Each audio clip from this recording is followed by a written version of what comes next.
We all know that when you type in Word or other editors, the computer automatically sets the print date.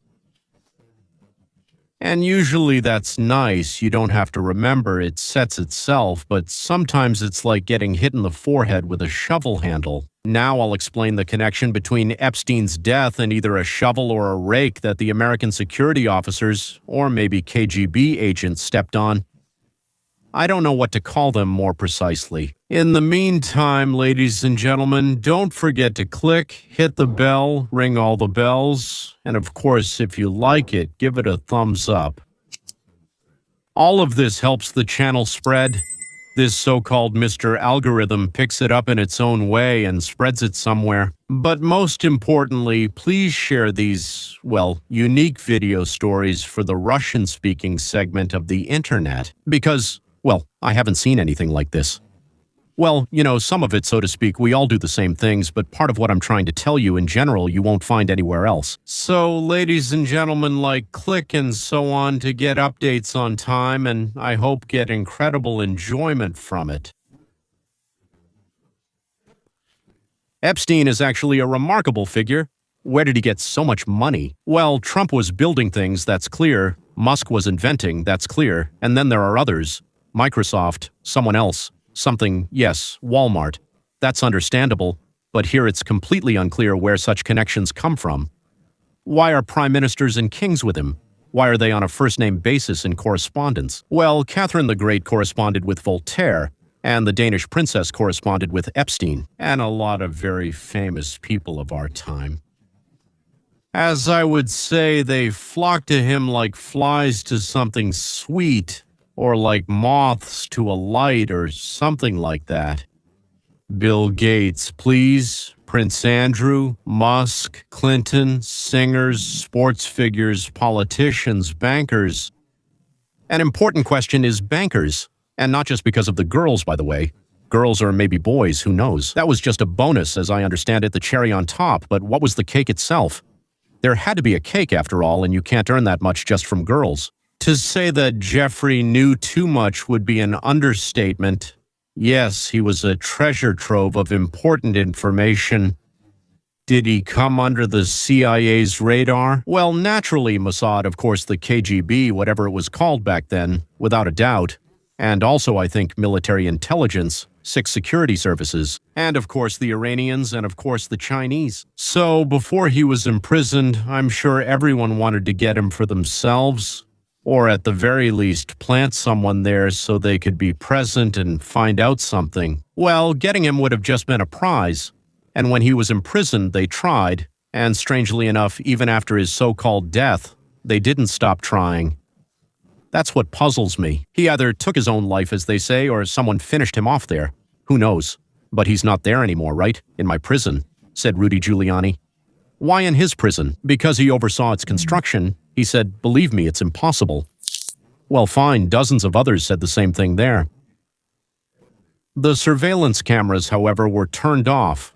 Both guards were asleep for some reason, and the only camera by the door showed an empty hallway, but something flashes by there, dressed in red. Well, I mean, they definitely hanged him, right? It seems so, yeah, but all of this together just can't happen by accident. And there was no third option. Because he didn't escape from the most secure prisons, someone had to turn everything off. He couldn't just escape like that. Yeah. By the way, who did they find in the cell? Who did they find in the cell? I'm curious, was it Epstein or someone else who was dead? In the summary at the end, you'll hear a revelation. Ladies and gentlemen, stay tuned. Yes, please. It's brilliant to call and leave midway, and I realized no one understood anymore. I usually arrange everything so that in the last quarter, in the last 20%, I bring it all together. But here, people, yes, I realized, are already leaving. Well, yes, look, it's not that long now I'm talking. They've already come in. Wait a bit, just a little. The strange thing started a day before. Sue Kamernick was moved to another cell, and Jeffrey was left alone for the night. According to the security lieutenant with a Spanish last name, I can't remember it right now, I mentioned him a couple of days ago, but it slipped my mind, Epstein. Suddenly they took him out. Some people came, you know, from security. It's a big prison, so that lieutenant didn't know those guys, and they took him out somewhere in a wheelchair. Usually in prison, as he says, they only take people out in a wheelchair to one place, just one place. Even to the cemetery, they carry them out on stretchers or something else. Only to the infirmary, nowhere else at all. He checked the infirmary. There were no records that Epstein was there, and everything is recorded there. So either he didn't make it to the infirmary, or he did. But what's even stranger, and they didn't mention this, is that judging by the lack of records, he didn't make it anywhere at all. They took him out, but didn't record it. There are no orders for anyone, they just took him out. So it was done by hand and so on. They threw some kind of orange blanket over him and took him out, but didn't take him anywhere. Judging by the records, they brought him back to the cell again, still in the same wheelchair. And the lieutenant noticed with surprise that Epstein's hand, at least one of them, was handcuffed to the chair. And on top of that, I don't even know what else. He said blanket, but I think he meant a cover. Maybe they're orange, maybe some other color. He used a word like cover or something like that. They took him away, Epstein, it seems, he says. But as for who was brought in, the lieutenant doesn't know. He doesn't know who was brought in. He just knows someone was brought into the cell, where he was later found. His body, Epstein's or someone else's, was found a couple of hours later, but already dead. Whether it was him they found or someone else, the lieutenant doesn't know. And now the lieutenant has disappeared. They're searching, but can't find him. He posted this the day after the incident. I think he put it on his Instagram, if I'm not mistaken. But there's no information about where he is, what happened, or whether he was dismissed or left. At the same time, and in a mysterious way, a minibus drove into the prison yard. They call it a van, which is usually used for transporting people and so on, and its license plates were smeared and not recorded at the entrance. Again, this lieutenant who was surprised by all of this says that this can't be happening. Because this can't be happening. Because they record, they take photos, they write things down. But there is no record, nothing at all, no documentation either. So, someone gave the order not to record the entry of this particular car. There was someone in a green uniform sitting on the bus, but you couldn't see who it was through the windows. You could only tell it was a uniform and that it was green. You couldn't see the face. And you couldn't see any shoulder boards either. I don't know, yeah, so, well, this bus stood there. The person never got out. He stayed there the whole time, and then the vehicle left the prison, and all the identifying signs that were there disappeared. Could it be? The lieutenant asks. And not now, but the next day? That's what he asked. Was it then? Was it a long time ago, gentlemen? Yes, the day after Epstein's death, in quotes. Maybe they took Epstein out and brought in the dead body of someone else. Whose? They did a not very major plastic surgery there. Why do I say not very major? Because there are 4 photos, and all 4 are blurry, meaning that somehow professional photographers came there and took 4 photos, not 104, and all 4 turned out to be a bit blurry. Although Epstein seems to be shown in a really interesting way there. Yeah, there was never a clear photo of Epstein found dead in prison, meaning before that there were normal clear photos, but not this time. Strange, right? It couldn't be any stranger. Of course, it's even stranger, but this is also very strange. In the cell, they didn't find a dead body, but a living one. It seems he was taken out, let's say, to Israel. Yeah, where he lives now, maybe with some minor cosmetic changes. In a kind of remote house with security, but sometimes he takes walks around Tel Aviv or in Nigeria, and along the way, he constantly approaches Russian-speaking girls who are 17 years old or younger. If you see anything like that, let me know. It's definitely Epstein, or maybe another of the 1.5 million Israelis. But anyway, let's get back to our cabbage pies. Naturally, Jeffrey died. That's what we were told on August 10, 2019. Because now, gentlemen, this is going to be the beginning of what I made this video for. Yes, before this, if he was just messing around, now we've reached the very heart of it, as they say, the main point. Yes, this is now documented, recorded, and announced 100 times. And here is the Attorney General of the Southern District of New York, the prison. This all falls under the Southern District of New York. He prints the document, as I understand, in Word, and his computer puts the print date on it. And that date is August 9th. You can see for yourself, as they say, I'll show you this very document in a minute. The date again is August 9th. One day before his death, that is. One day before Epstein's death. So, what do you say? What's so special about that? But here's what's special about it. Judge for yourself. At the top is the name of the institution, and then the computer put the date August 9, 2019. Not August 10th, not August 11th, 2019. That is not after death, but before. Hey, what does it say in that letter titled Testimony of the Attorney General of the Southern District of New York on the Death of Jeffrey Epstein? Well, I mean, how did he know on August 9th that Jeffrey Epstein would die on August 10th? But the announcement of death from the United States Attorney's Office strangely lists the date of death as August 9th. The day before that, Epstein was being held at the Metropolitan Correctional Center in Manhattan on charges of trafficking minors for sexual exploitation and conspiracy. At the time, the United States Attorney General stated earlier that morning that the Manhattan Correctional Center confirmed that Jeffrey Epstein, who had been charged by this office with trafficking minors for sexual exploitation, was found unconscious in his cell and was pronounced dead shortly thereafter. Next, Berman writes about the death of Jeffrey Epstein, or rather, that the investigations and prosecution of those responsible will not stop. Gentlemen, that was 2019. It's 2026 now. Who has been held accountable? If you don't remember the years, I'll tell you. Only one person is in prison, Ghislaine Maxwell, serving a 20-year sentence, Kennedy, and no one else. But there are people who have been killed. Jean-Luc Brunel, the supplier of French girls.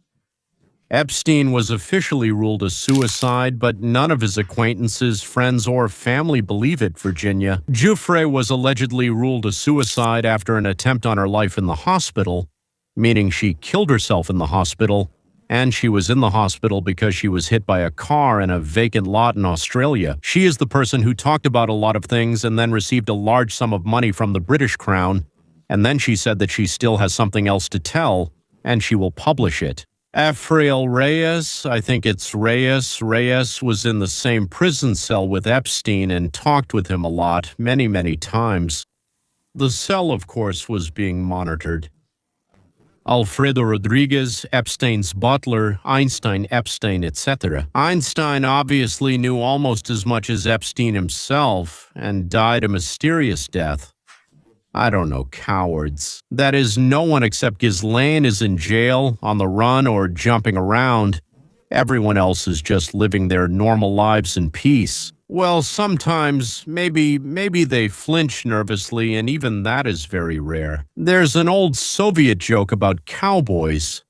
There was a cowboy named Bill, and they called him the Elusive. And not because his horse was the fastest in the prairies, and not because his rifle was the most accurate south of the Mississippi, but because nobody gave a damn about him. Now let's tell this same joke, but in a modern way. The members of the pedophile ring or club, I don't know what to call them, weren't caught not because they were hiding or on the run, and not because they, I don't know, used ciphers or wore horned masks, but because nobody was looking for them. And why was nobody looking for them? Because those who would have been searching would have found themselves there, or their own bosses, sponsors, and leaders. And trying to catch a rattlesnake in a dark box with your bare hand isn't exactly right. It's not right. The right action doesn't always lead to better health, career, or anything else, as we can see. It can be risky, even life-threatening. So thank you to those who are trying and who might unravel the tangle of strange events surrounding the life, death, and after-death of Jeffrey Epstein, the most famous pedophile in the world. Well, at least in the 21st century, because before that, for 600 years, the most famous pedophile was the Prophet Muhammad, who, according to Sunni sources, had a wife, Aisha, who was 9 years old. The marriage was kind of arranged when Aisha was 6 years old, but she was moved to the Prophet when she was finally considered old enough. That is, when she turned 9 years old. Well, we're not talking about Muhammad, of course. And we're not even talking about Biden, who sniffs children. Just thinking about it gives me the creeps, yeah. And as for the king of modern pedophiles, Jeffrey Epstein, well, what do you think? Do you think he's alive? Do you think it was staged? Maybe he did so much for this country or some other country that the country paid him back with a pardon. No, only this country could have done that. Another couldn't have taken him. Yes, because without the United States Attorney General, what was done to him would have been impossible. And Barr used to be an accomplice of Bill Clinton. And so, well, according to a number of sources, when the CIA was selling drugs from Nicaragua in the United States, the money...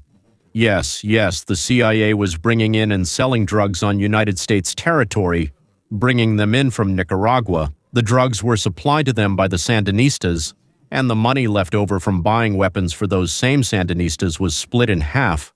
Half went to the Sandinistas, and the other half was divided between Bill Clinton and his team from the state of Arkansas, where all this was happening. And so Bill Barr represented the interests of the federal authorities, apparently including President Bush Jr. I'm not sure if Bush was getting any money. I don't think so. That's just rumors, or maybe a bit more than rumors, but nothing has been proven, so to speak. Yeah, so Bill Barr could have organized all of this because he had the means and, well, let's say maybe he had the motivation too. Maybe he wanted to do a favor for one of his friends, so whether he organized it or not, we'll find out. Or maybe we won't in 2179 or maybe in 2379. It's like, who killed Kennedy? Well, how many years has it been? We can't find out anything about it anymore. Even though it seems like everyone knows everything, but we can't find out anything. His own nephew, who is now our Minister of Health, whose father was also killed, nothing. Our own CIA director, our own FBI director, everyone else, nothing. Well, what can I say, ladies and gentlemen? I really hope that something interesting will happen by the end of spring or the beginning of summer. I really hope that we'll be told many incredible stories and that we'll get a lot of enjoyment out of it. Because the people who were involved in all this, we really don't like them, do we? Goodbye.